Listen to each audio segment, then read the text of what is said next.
So ayan, nandito tayo pa rin sa may terminal ng tricycle. Ito po si Tatay Ricardo Corminal. Siya po yung nagpunta sa bahay na kung pwede, tulungan ho natin si Ate Rosemary. So dito lang, ito lang yung tricycle, paradahan ng tricycle. At nandoon lang yung bahay ni Ate Rosemary, yung lugar na yan dyan. So ayun po hindi po talaga ako yung direct na pinuntahan ko si kundi si Tatay. Naniniwala siya sa atin na matutulungan natin si Ate Rosemary, yung may triplets na anak at may 8 na sa halos na anak, no? Na matutulungan natin sa pamamagitan din ng katulad ni Sir Rowell, no? Na tumutulong kay Ate Rosemary at saka yung ibang na-scout po natin. So dahil doon, nanganak yung mga natulungan ho ninyo dito sa lugar namin, dito sa Balay, dito sa Naik, Cavite, dito sa community. Hello po mga kaibigan, mga kababayan, kamusta po kayong lahat? Ito po ang inyong panlingkod na si Rowell Lipat. Tayo po ay may panibagong post ngayon. Ito po ay para ipakilala sa inyo si Delio TV na masipag po mag-scout po sa kanilang lugar. Siya po ang bagong member ng aming grupo sa Team Rowell Lipat. Mayroon po siyang video na pinuntahan niya po si Rosemary Francisco doon po sa kanilang lugar. Siyempre, bago po natin panoodin si Delio TV, nais ko muna po kayong imbitahan, anyayahan. Kung hindi pa po kayo nakasubscribe sa aking channel, sana mag-subscribe po kayo. Rowell Lipat at hit that notification bell para lagi po kayong updated sa mga video posts. Tulad po nito sa ating live streaming halos everyday, ating mensahe pag Sunday at sa atin pong pa-challenge. Maraming salamat po sa inyo lahat. Yan. So tuloy-tuloy na po tayo dito sa ating video post na ito. At tulad nga po ng sabi ko, ito po ay para po makilala nyo ng lubusan si Delio TV na naka-scout kay Rosemary Francisco, yung pong ating natulungan na may 8 anak at saka triplets. Yan. Ito po, panoorin po natin si Delio TV. Okay, itong lugar nila Ate Rosemary, usually ito po ipabahay ng gobyerno. So, si Ate Rosemary, kapitbahay ko po yan, doon sa Barangay Alima, Bacoor, Cavite. So kami po ay nakatira sa ibabaw ng dagat. So yung mga bahay namin, mga light material, kahoy, kawayan, ang poste ng bahay namin mga kawayan na nakapatong na nakatayo sa ibabaw ng dagat sa coastal area ng Bacoor, Cavite. So makikita nyo sa Cavitex, no? Kung sino man ang nakadaan sa Cavitex, yung mga residente, yung mga bahay na barong-barong na nandoon sa Cavitex na yun, doon po kami galing. So yung mga bahay namin doon, nung panahon ng pandemya, year 2020, no? Magkakaroon ng malakas na bagyo dito sa bansa natin, sa Pilipinas. Yun po, nasunog yung bayo namin, siguro mga 700 houses. So yung ginawa na ho ng lokal ho namin, nirelocate na ho kami dito sa Naik. So si Ate Rosemary, kalugar ko po talaga yan, tsaka si Nanay Janita. Tapos si Raquel, kalugar ko din po yun, kabarangay din ho namin. Si Ate Dina, yung isang na-scout ko na single parents din, kulugar ko din. Usually, yun po talaga yung pamilya si Ate Dina din dahil yung bayo nila talaga, kawayan na ulit material, bagsak na po talaga yun doon sa lugar namin sa Barangay Alima sa Bacoor, Cavite. Napabalita po yung lugar namin na nasunog ho nung time na ho yun, nung year na yun. Napabalita yun. No, oo, November 1, 2020. Nabalita ho yun sa GMA7. Marami talagang nagbigay ng tulong doon sa amin kasi napakalaking sunog po yun na nangyari sa lugar ng Bacoor, Cavite. No, so yun. Si Ate Rosemary, hindi naman po talaga ako yung nakaano sa kanya na tulungan ko siya. Meron lang pong isang taga dito rin sa lugar na narelocate din po dito sa lugar namin, na galing din ho doon sa pinanggalingan namin sa Alima, Bacoor, Cavite, no? Na senior citizen na ho, na naawa sa kalagayan ni Ate Rosemary, At nagpunta sa akin sa bahay namin yon. So nakausap yung misis ko at sinabihan nga na kung pwede raw, tulungan namin si Ate Rosemary. So nagtiwala si tatay, no? Natulungan, kaya ayun, pinuntahan ko na si Ate Rosemary para interviewin, no? Para mapadala doon sa pwede nating lapitan kung sino man ng mga YouTuber. At ang dami kong nilapitan. Nag-message po ko kay King Lux, kay Kalinga Purab, kay Hungry Serian, no? Yung po yung mga talagang alam kong tumutulong na message ko na wala akong naging reply sa akin, wala akong naging sagot. Siguro hindi nila nasesend, baka nasa request message lang ho nila yung message ko po sa kanila. At ayun, ang isa, kay Senator Raffy Tulfo na wala rin naman ho talaga kami, hindi rin ho natulungan si Rosemary. Kasi ang sabi doon, hindi na daw sila nagbibigay ng parang financial assistance para kay Ate Rosemary. Kaya nangyari, ang binigay ho sa amin doon kay Senator Raffy Tulfo ay recommendation, ano ba yun? Referral letter. Yung binigay, nilapit namin sa DSWD na dito sa Naik sa awa ng Diyos. Kahit papano dahil kahit na natulungan na ng DSWD, si Ate Rosemary nung nanganak siya na sa kanyang triplets, no, sa kanyang panganganak, binigyan pa rin ho siya ng 3,000 nung time na yun para pambili siyempre ng bigas, pampers, gatas para sa anak niyang triplets. So yun po yung nakuha ni Ate. Pero kasi Senator Raffy Tulfo wala. At ayun, tiyempo naman po, nag-pop up si Sir Ruel sa aking sa YouTube, no? So nagbibigay nga siya ng tulong. So nag-try ako na baka sakali at lumapit sa kanya na baka sakali matulungan ho nila si Ate Rosemary Francisco at ang kanyang pamilya. So doon na ho nag-umpisa. Kaya nga mamaya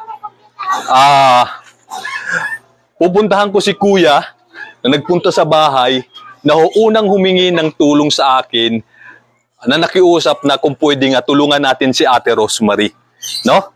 So yun po yung kwento talaga. Hindi po talaga ako personal na nagpunta kay Ate Rosemary. May ibang tao, no, na naawa kay Ate Rosemary na nagsabi kung pwede ko nga tulong since na naniniwala ho yung si Kuya, si Tatay. I-interview natin, hanapin natin, pupuntahan natin yung sa bahay nila mamaya para interviewin natin si Tatay na matutulungan natin si Ate Rosemary at ang kanyang pamilya sa pamamagitan ng ibang mga vloggers, sa ibang mga tao.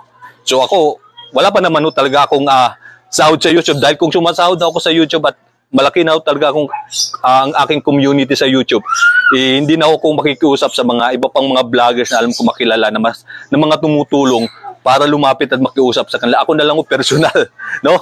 Para hindi na ganun ka-hassle pa nang hindi na maraming kinakausap pa. So direct na lang. Ganun na lang yung gagawin ko, di ba? So yun, ito si Ate Rosemary. Inulit ko, itong tinitira namin dito sa Naik, Cavite, ito po'y pabahay ng gobyerno. Ibinibigay po ito sa mga pamilya na nakatira sa squatter area na naapektuhan ng proyekto ng gobyerno, nasunugan, kung ano bang kalamidad na nangyari sa bansa natin, inililipat ho nila ho dito sa lugar na to. Pero pinanggalingan namin, kung makikita ninyo, ang mga bahay ho namin light material. So gumanda na lang ho yung bahay ho namin sa ngayon. Ayan na oh. Nakatira na kami sa subdivision ho ngayon. Ito na, subdivision na po siya. Ang problem is, ayun nga, ang hirap lang ho talaga ng hanap buhay ho dito sa lugar na to. Ayun lang ho yung problema. Pero ayun, kahit paano nagpapasalamat pa rin kami, no, sa gobyerno dahil nagkaroon ako kami ng maayos na bahay. So ayun, nakikita nyo, ito lang ho yung pabahay din na talagang maayos na naka-tiles na. Ayun, papakita ko sa inyo naka-tiles na siya. Ayan, naka-tiles na ho yung sahig, pinturado na yung loob ng bahay, kumpara sa mga pabahay na ibinibigay ng gobyerno sa mga nakatira sa squatter area. At yun na, siyempre, dahil sa buhay, lalo-lalo na si Ate Rosemary, kami din, hindi kami agad-agad nakakapagbayad. Hindi naman totally libre itong bahay. May bayad din po ito sa mababang halaga. Binigyan ho kami ng parang notice ng, ano ba nakalagay dito sa notice na to? Sa mga hindi ho nakakapagbayad itong notice ng NHA, na paalisin kami kapag hindi kami nakapagbayad sa pabahay na to ng gobyerno. Di ba? Yun ho yung nakaano sa notice dito sa ano na to. Di ko mabasa, malabo yung mata ko. So, pero ito po yung binigay nilang notice. Ayan, no? Ano, 11,656. Oo. Pero may bagong notice na hindi ko alam kung saan nailagay. Yun ba? 12,000. Oo. So, yun yung isa sa mga ano. Kaya, ayun no talaga, tsaga-tsaga lang yung buhay. Kikita man ho ninyo na maayos so yung bayo namin. At maganda, naka-tiles na. So, yun, nagpapasalamat kami sa gobyerno, sa NHA. Dahil nagkaroon kami ng maayos at magandang tahanan kumpara doon sa pinanggalingan namin na light material. Nakatayo kami sa, yung mga bahay namin sa ibabaw ng dagat. Lahat ng dumi namin, doon na lang sa silong ho, lahat yun. Lahat, basta lahat ng dumi. Doon ho, sa silong. Ayan, si Sir Dong Tidong, napanood ko yung kanyang video na nagpunta siya ng Tansa Oasis. Tingin ko napadaan siya ng Cavitex o Longos. Nakita niya doon na may mga bahay na nakatayo, no, sa Cavitex, sa gilid ng coastal area na yun, ng mga light material. No? Doon po yun. Doon po kami galing. Doon po kami nakatry yung mahaba na yun sa may Cavitex na yun. So, halos lahat ng mga residente na nandoon, plano na rin pong i-relocate yun kasi i-develop na nga rin yung lugar ho na yun. So yun lang po yung update natin dito kay Ate Rosemary. So ayan, nandito tayo pa rin sa may terminal ng tricycle. Ito po si Tatay Ricardo Corminal. Siya po yung nagpunta sa bahay na kung pwede, tulungan ho natin si Ate Rosemary. So dito lang, ito lang yung tricycle, paradahan ng tricycle. At nandoon lang yung bahay ni Ate Rosemary, yung lugar na yan dyan. So ayun po hindi po talaga ako yung direct na pinuntahan ko si kundi si tatay. Naniniwala siya sa atin na matutulungan natin si Ate Rosemary, yung may triplets na anak at may 8 na sa halos na anak, no? Na matutulungan natin sa pamamagitan din ng katulad ni Sir Rowell, no? Na tumutulong kay Ate Rosemary at saka yung ibang na-scout po natin. So, dahil doon, nanganak yung mga natulungan ho ninyo dito sa lugar namin, dito sa Balay, dito sa Naik, Cavite, dito sa community. So, nakikita yung subdivision, napakaganda talaga ng subdivision. Ayun, shoutout kila tatay, mga kasama ni Sir. Kasama ko kayo sa video ko, ha? Upload ko to sa sa channel ko, ha? So, ayun, si Tatay Corminal. Tanungin ko kayo, tay, ha? Kung paano nyo na si Ate Rosemary na bakit gusto yung matulungan natin si Ate Rosemary. Lipat natin. Kuya, paano ba ninyo na si Ate Rosemary na ilapit sa akin? Bakit naisip nyo na bigyan o ilapit ng tulong si Ate Rosemary sa akin? Kasi po, sumakay po sa akin niya pang patid sa center ng Malaynin. Pagdating daw sa Malaynin, nandun si Kapitan. At saka, nasa taas pa nga yun si Kapitan noon eh. Pagbaba ni Kapitan, nandoon yung mga midwife, tinawag si Kapitan, Kap, pwede ka ba na maging ninang dito? Kasi ito may anak na triplets. Kaya nung pagkagaling doon, pagbalik namin, sabi ko, Neng, baka gusto mo, akilala kita kay Rodel. Oo. Kasi nagbablog yun. Oo. Para matulungan ka. Yun ho, nag-umpisa. Yun nag-umpisa. Naawa kayo kay Rosemary, Ate Rosemary na, yun. Inano nyo, kayo suggestion na lumapit nga sa akin. So yun. Okay tayo, salamat ha. Itong sige. video natin na ito ha, i-upload natin to sa channel ko at saka sa ibang grupo ko, i-upload nila to. Okay lang sa inyo? Oo. So kayo po yan, kasama niyo po sa video, okay lang, i-upload natin ha. Sige. Salamat. Sige. Okay tayo, thank you. Sila rin ho, galing din ho. Mga kapitbahay ko po talaga to si tatay doon sa Alima, Bacoor, Cavite. No, mga kalugar. Kahit ito sila kuya. Halos, galing po talaga kaming squatters area. So itong bahay na nakikita niyong maganda, ito po ipabahay ng gobyerno. Kumbaga National Housing Authority. So ayun po. So mabuti na lang dyan si tatay, ayun, nalapitan natin si pinuntahan natin si Ate Rosemary. Na sa ganun natulungan ni Sir Rowell Lipat at saka ng buong team.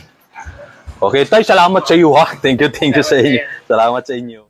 So yan po si Delio TV, nagkukwento po kung paano niya nakilala si Rosemary Francisco, na ayon po sa kanya, madami po siyang nilapitan na kung sino-sino mga charity vlogger. Pero unfortunately, wala pong tumulong kundi ang aming grupo. Kaya nung nalaman po niya na tumutulong po tayo sa ating mga kababayan, inilapit po niya si Rosemary Francisco sa atin. At ito, natulungan po natin. At kaya naging member po siya ng aming team, Team Ruel Lipat. Kaya sana supportahan niyo po si Delio TV sa kanyang mga ginagawa pag-i-scout doon po sa kanilang lugar. Maraming salamat po sa inyong lahat. Yan, hindi na po tayo magtatagal. Once again, salamat po sa inyong suporta at donasyon sa amin po mga ginagawang pagtulong sa ating mga kababayan. Nawa po yung pagpapala ng Panginoong Diyos ay laging sumanyo at lagi po nyo tatandaan, God loves you and Jesus died for your sin. Thank you and have a great day. Bye-bye. See you soon.